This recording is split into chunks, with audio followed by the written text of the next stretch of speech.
This is unique for the conservatives. And the reason why it's unique for the conservatives is because conservatives love vigilante justice. Their own version of vigilante justice is oftentimes directed at appropriate targets, those without any power whatsoever. Conservatives have celebrated Kyle Rittenhouse. Conservatives have celebrated that old guy that looks like Santa Claus that killed those climate protesters that were blocking traffic. This is unique for a lot of conservatives, I would say, because normally this is a person in a position of power. This is a person that is at the top of a reputable institution. Healthcare is important. Normally, you don't hear this kind of sentiment being expressed by conservatives, except as right-wingers try to polarize the subject, hit it from the angles that they're used to try to get their fan base to agree with them, to see this in the way that they see it. Right-wing commentators and mainstream media are failing to get people to be upset at the shooter because I think their personal experience with healthcare is so bad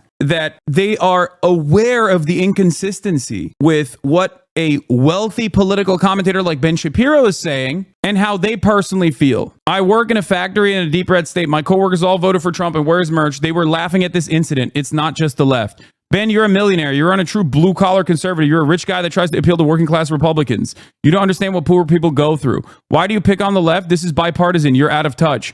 Ben, this issue is like a 99% versus the 1%. Your audience is more likely working-class conservatives. We get denied health insurance claims and get screwed because we aren't rich like you. Remind me when you said we don't need to retire at 65. I'm glad the comments are giving Ben a reality check. Ben Shapiro is the CEO of his own company, so it makes sense he might see a little of himself as the victim. It ain't just the left. I just realized that your entire business model requires us normal folk hate each other. Ben tried to do this as a shocking targeted attack and the left celebrates. As an independent content creator on the right, obviously, his job is to get people in his audience to say killing a CEO is inappropriate. Of course, the norms, the civility. You can't kill a person in a position of power. Are you kidding me? The fuck? That's not allowed. And I'm not even saying that you can do that, okay? I'm not saying that at all. I am a humanist. I don't believe in the death penalty. Ben Shapiro does. I don't. I don't believe in capital punishment. My solutions are, in my opinion, a lot better than whatever the fuck these guys are saying. I personally am a firm and committed believer in universal healthcare. If we had universal healthcare, this kind of resentment would not exist. And it's really interesting that Ben, Tim Pool, Matt Walsh, they are trying to spin it as hard as they can. They're trying to spin it as aggressively as they can. Matt Walsh's initial reaction was, oh, it's because they killed a white guy. And the left is celebrating it because it's a white guy. The left is outright praising the first-degree murder of a health insurance CEO because he's a white male. If he was the CEO of the same company was a black woman, you would not be seeing any of the gloating and celebration. I hope everyone understands this basic point.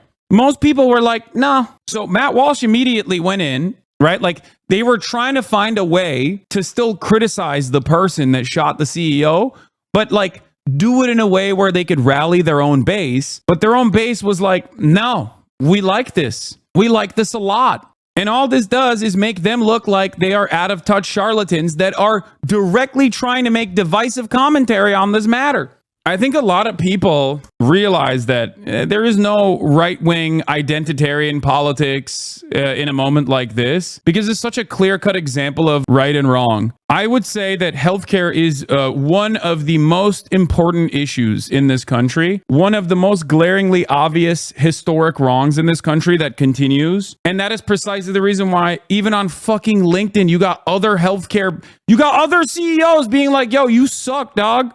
You are doing a great job cutting your costs. Not having a single anesthesiologist and network in the entire state of Montana is a great policy to save you money. I'm telling you, man, healthcare and home ownership, like healthcare and housing prices are the two key things that everyone gets fucked over by. Every single person. If a party was tackling that, they would be running the table permanently. Healthcare and housing. People are very, very angry, understandably, about the situation that is unfolding, about their own material realities. And these guys have gone on for far too long, very clearly cutting across that class consciousness by saying, don't worry about that. Don't worry about healthcare. Look at how these libtards, they hate white men. They hate you because you're white. They care about trans people. That's all they care about. And I think this kind of divisive narrative does not work in a situation where, like I said, it's a glaringly obvious problem with very real resentment.